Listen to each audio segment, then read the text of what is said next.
네, 안녕하세요. 오늘 되게 많이 찍네요. 벌써 오늘만 4번째 영상을 제가 찍고 있습니다. 센스쟁이 은사와 함께하는 역사 이야기 7번째 시간. 오늘은 우리가 삼국통일의 과정에 대해서 한번 살펴보도록 할 겁니다. 지난 시간에 신라의 진흥왕의 업적에 대해서 살펴봤습니다. 진흥왕은 6세기가 되면서 신라의 전성기를 맞이하게 했던 왕이죠. 6세기. 7세기가 넘어가면서 신라는 외교적인 고립을 맞이하게 됩니다. 왜냐면 신라 진흥왕이 백제 성왕을 죽이다 보니까 백제가 굉장히 좋지 않은 관계에 놓이게 되죠. 당연히 신라가 고구려의 땅을 침범을 하다 보니까 둘도 관계가 좋지 않아요. 그러다 보니까 이 두 세력은 서로 힘을 합치게 되죠. 다른 색깔 하나 줄까요, 이름이? 바로 둘이 사이가 좋지 않게 되죠. 신라는 외교적으로 고립이 되게 됩니다. 원래부터 백제와 외는 굉장히 친했어요. 그러다 보니까 신라와 외도 관계가 그닥 좋지만은 않게 되겠죠. 자연스럽게 고구려, 백제, 외가 서로 이렇게 연결되고 신라가 이쪽에 고립되는 형국에 놓이게 됩니다. 그래서 신라는 이 위기에서 벗어나기 위해 바로 이 중국과의 연결을 도모하게 되죠. 우리는 이러한 7세기 상황의 모습을 십자형 외교다라고 부르게 됩니다. 사실 이 수랑 당은 그래서 고구려와 굉장히 관계가 좋지 않아요. 그 위에 땅을 두고서 이제 굉장히 치열하게 다툼을 하게 되죠. 먼저 이제 수나라가 위진 남북조라고 하는 시대를 통일을 하게 됩니다. 그래서 수나라가 쳐들어오게 되죠. 수나라가 고구려를 쳐들어오게 되는데 이제 대표적인 전쟁만 살펴보면 바로 살수대첩이 있습니다. 고구려가 살수대첩으로 해서 잘 막아내게 되죠. 이 살수대첩을 막은 이제 유명한 장군이 누구죠? 을지문덕. 을지문덕이죠. 아주 예린이 잘했어요.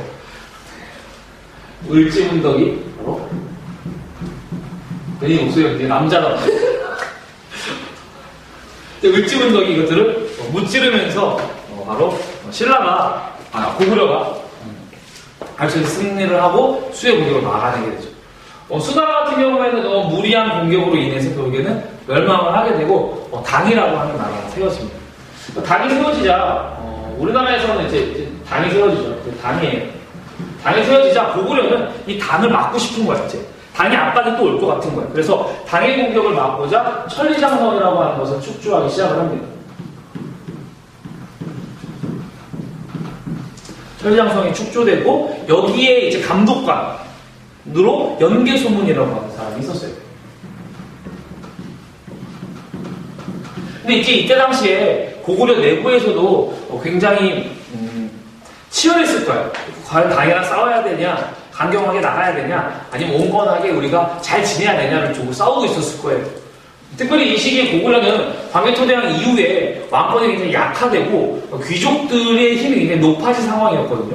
그래서 이제 귀족 중에 한 명이었던 연개소문 강경파였는데 연개소문이 정변을 일으켜서 자신이 권력을 잡게 되죠. 그래서 허수아비 왕을 세우고 자신의 모든 것들을 결정을 하게 됩니다. 그래서 이러한 상황에서 당이 가만히 있을 수 없죠. 자기들을 막기 위해 천리장성을 축조해. 그리고 자기와 싸우자고 주장을 하는 연개소문이 정권의 권력을 잡아? 안 되겠어. 혼내주겠어. 나와서 당나라가 쳐들어오게 되죠. 처음에는 굉장히 고전합니다. 제가 고전을 하다가 바로 안시성이라고 하는 싸움에서 당나라를 잘 막아내게 되면서 고구려가 당나라의 공격을 막아내게 되죠. 같은 말을 똑같이 했네. 여기에서 이제 뭐 당태종이 눈을 잃었다라고 하는 그런 설이 있죠. 자, 안시성 싸움에서 활약한 장군이 누구죠? 낭만춘. 누구죠? 양만춘이죠. 정답이. 원래 양만춘입니다. 양만춘이라고 하는 사람의 활약으로 인해서 막아내게 되죠. 자, 이렇게 수나라와 당나라는 고구려를 공격을 해서 얘네들 무너뜨리려고 했지만 실패했어. 열받았겠죠. 굉장히 열받은 상황입니다. 그런데 신라도 아까 말했듯이 대위기예요. 신라 같은 경우는 어떤 위기에 놓여있게 되냐면 바로 이제 제일 유명한 위기가 이제 대야성 전투라고 하는 거예요. 외우지 않아도 되는데요. 근데 이게 이야기로 알아주세요. 대야성 전투라고 백제가 계속적으로 신라를 공격을 합니다. 성왕 이후에 나라를 안정을 시키고 계속 신라를 공격을 하죠. 이 대야성이라고 하는 곳에서 백제가 승리를 하는데 이 대야성은 어떤 곳이냐면 군사적 요충지예요. 신라가 방어하기 꼭 필요한 곳이었어. 더군다나 여기에는 누가 있었냐면 김춘추의 딸이 여기 있었죠. 그 사위가 장군이한테 죽은 거예요. 김춘추가 얼마나 슬퍼했을까요? 김춘추가 슬퍼하다 울다 지쳐서 생각을 하게 되죠. 내가 계속 이렇게 울고 있을 수는 없겠구나. 이 위기를 내가 벗어나야 되겠다 라고 생각을 하고 드디어 발벗고 나서게 되죠. 바로 이제 김춘추가 외교 활동을 해 나가게 됩니다.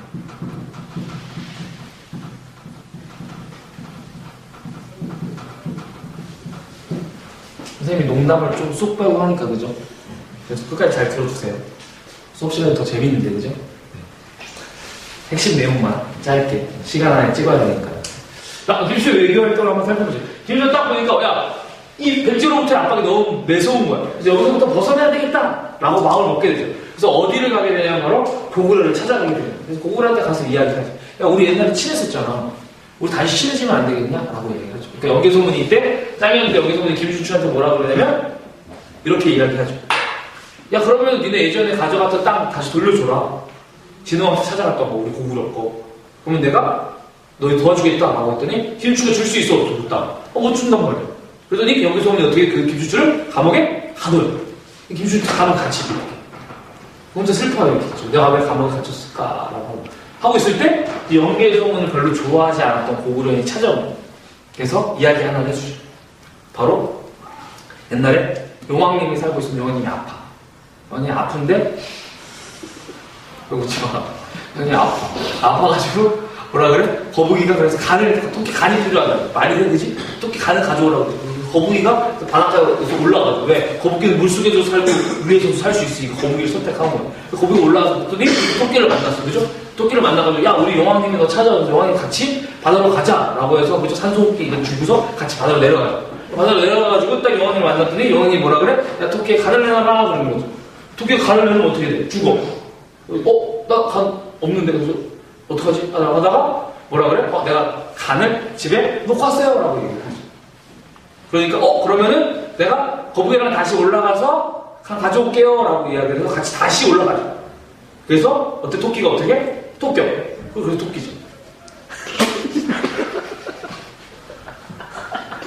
왜? 토끼가 막 도망가잖아요. 토끼가 막 도망가고 거북이 쫓아갔겠죠? 막 도망가다가 어떻게 돼요? 토끼가 낮잠을 자죠. 그래서 거북이가 달리기 경주에서 이기지 1등하죠. 이 이야기를 여기서 오는 싫어하는 그 신하가 해주게 되죠. 이 소식을, 이 이야기를 접한 김춘추가 딱 깨닫죠. 아, 외교란 이런 것이구나 라고 깨닫게 됩니다. 그래서 다시 여기서문을 만났을 때 이렇게 얘기하죠. 야, 내가 그 땅 줄게. 간 내놓는 것처럼. 그죠? 그랬더니 여기서문이 그래? 근데 돌아가. 라고 풀려가게 되죠. 봤더니 우리는 고구려와 함께 할 수 없구나 라고 하는 생각을 하게 되고 어디로 가게 되냐면 바로 당나라로 가게 됩니다. 왜? 당나라는 고구려 좋아할까 싫어할까?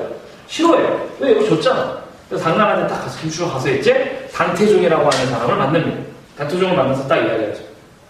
야, 너희 봐봐라. 고구려 계속 쳤잖아. 근데 실패했어. 성공했어. 실패했지.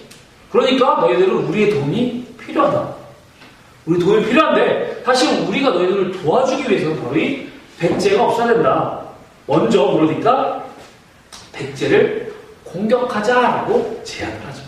이것을 당태종이 받아들이죠. 그래서 함께 백제를 공격하고 그 다음에 고구려를 공격하기로 결정을 하게 되는 겁니다. 이 동맹이 의미 있는 동맹이죠. 이러한 김춘추의 외교활동으로 맺어진 동맹이 신라의 나에서 나당 동맹이 이제 맺어지게 되는 것입니다. 공부할까요? 시간이 없어서. 네. 우리 지난 시간에 찍다가 영상이 잘려가지고 여기서부터 오늘 다음날 다시 찍게 됐는데 오늘은 새로운 친구들과 우리가 함께 하고 있습니다. 혹시나 처음 참여한 친구들은 여기서 겁나 수덕수덕 이렇게 막 쳐웃고 있네. 바로 5반 수빈이와 6반 수빈이 비슷하게 생겨가지고요. 참석하고 있고요. 그다음에 어제 신라시대를 찍었던데 제 몸만 댕강댕강 본 친구들은 혹시 알 텐데 명지, 그다음에 원래 함께 해주는 시연이와 예린이, 오랜만에 영서가 함께 하고 있습니다. 오늘 우리 서버 한번 나가도록 해보겠습니다. 지난 시간에 우리가 나당 동맹을 맺어지는 김준추의 외교적인 노력으로 인해서 당과 외교 관계를 맺은 것까지 우리가 한번 살펴봤었습니다. 선생님 몇 쪽이에요? 좋은 질문이에요, 우리 수빈이. 네. 교과서를 피고 하면 좋겠죠. 오늘 교과서로 한 32쪽 정도 되겠네요. 32쪽, 33쪽, 34쪽 나가고 있는 겁니다. 거기 펴서 여러분들이 이어서 공부를 하시면 되겠습니다. 컵 이쁘죠? 제가 좋아하는 컵이에요. 얼마예요? 인터넷에서 한 6만 3, 4만 원 비싸다. 비싸죠? 그래서 제가 은수루라고 많이 불리나 봐요. 수업 나가도록 하겠습니다. 나라동맹이 체결되게 됩니다. 나라동맹의 이제 내용은 뭐냐면, 바로 대동강 이북 지역을 나중에 이제 백제를 멸망시키고 고구려를 멸망시킨 이후에 바로 대동강 이북 지역을 당나라에게 할양하겠다는 바로 그러한 내용을 담고 있습니다. 대동강 이북 할양. 이러한 동맹을 맺고 먼저 신라와 당나라가 함께 백제를 공격을 하죠. 나당 연합군이 백제를 공격합니다. 그래서 이제 개백이라고 하는 장군 5,000명의 병사들이 이끌고 끝까지 맞서 싸웠지만 여기 이 시기에 굉장히 혼란스러운 백제 안에 내분들 그다음에 귀족 여러분 의자왕 스토리 알죠? 삼천 궁녀가 있다라고 하는 것처럼 굉장히 좀 문란했었나 봐요. 그래서 내부적으로 좋지 않은 그런 상황에서 백제가 멸망을 하게 되죠. 백제가 멸망한 연도 정도 여러분 좀 알아주시면 좋을 것 같아요. 한 660년이 되겠습니다. 660년에 백제가 멸망을 하게 됩니다. 백제가 멸망하자 백제 유민들은 이제 백제를 다시 부흥시키기 위한 노력들을 하게 됩니다. 이제 백제 부흥운동이 나타나게 되는데요. 이름이 좀 특이해요. 여기에 나온 사람이 바로 복신과 도치. 이름이요? 이름이 복시 있나요? 도시도 없죠. 복신과 도치. 얘들은 이제 주류성이라고 하는 거죠. 여기서 백제를 다시 부흥시키기 위해 노력들을 하고, 그 다음에 흑치상지 라고 하는 사람은 바로 임존성에서 백제를 부흥시키기 노력을 합니다. 그런데 이 백제 부흥운동에서 굉장히 특이한 사건이 있어요. 그 사건은 뭐냐면 이제 백담열토라고 하는 건데요. 동아시아사에서 여러분 굉장히 중요하게 다루는 것들 중에 하나인데요. 백담열토는 뭐냐면 바로 백제를 부흥시키기 위해서 일본, 즉 외죠. 외가 바로 이미 망한 백제를 부흥시키기 위해서 군대를 파견했다라고 하는 사실입니다. 그래서 이 백담전투라고 하는 곳에서 당나라 군대와 신라의 군대, 그리고 일본의 군대, 그리고 백제의 유민들이 함께 모여서 싸우게 되죠. 물론 여기서 패배를 하지만 굉장히 특이한 사건입니다. 그래서 외의 지원이 있었던 요 백담전투를 좀 기억을 해주시면 되겠습니다. 그래서 여러분들 요거 단어가 나오면 백제 멸망 이후에 백제 부흥이구나 라고 하는 사실을 여러분 기억을 하시면 되겠습니다. 백제가 멸망하자 사실은 당이 조금씩 백제 이 한반도 지역을 먹으려고 하는, 다 장악하려고 하는 그런 야욕을 조금씩 드러내죠. 바로 무엇을 만들게 되냐면 웅진도독부라고 하는 걸 설치를 합니다.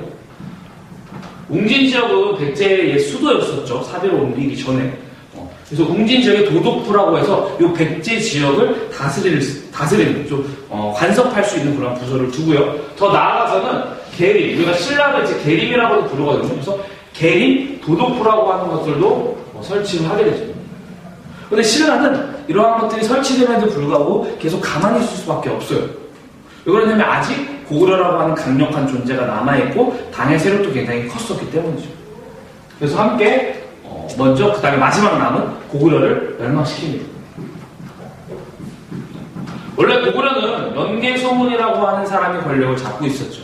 그때까지만 해도 굉장히 강경하게 잘 막아내고 있었지만 연개소문이 죽은 이후에 그 아들들끼리 내분이 일어나게 되면서 결국에 당과 신라의 공격에 무너지게 된 겁니다. 이게 668년 고구려까지 멸망됩니다. 역시 고구려 부흥운동이 일어나죠.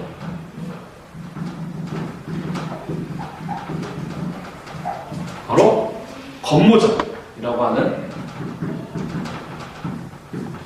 사람과 고현무라고 하는 사람이 백제 고구려 부흥운동을 이끌게 됩니다.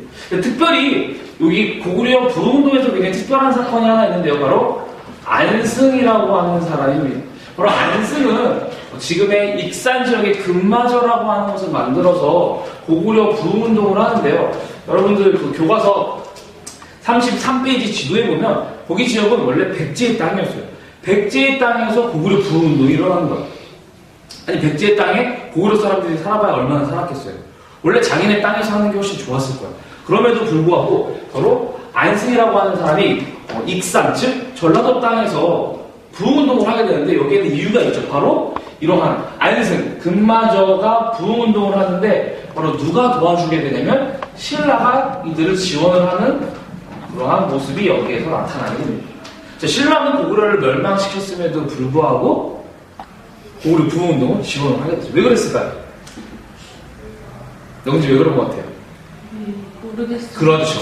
정확했어요. 바로 당나라가 존재했기 때문이죠.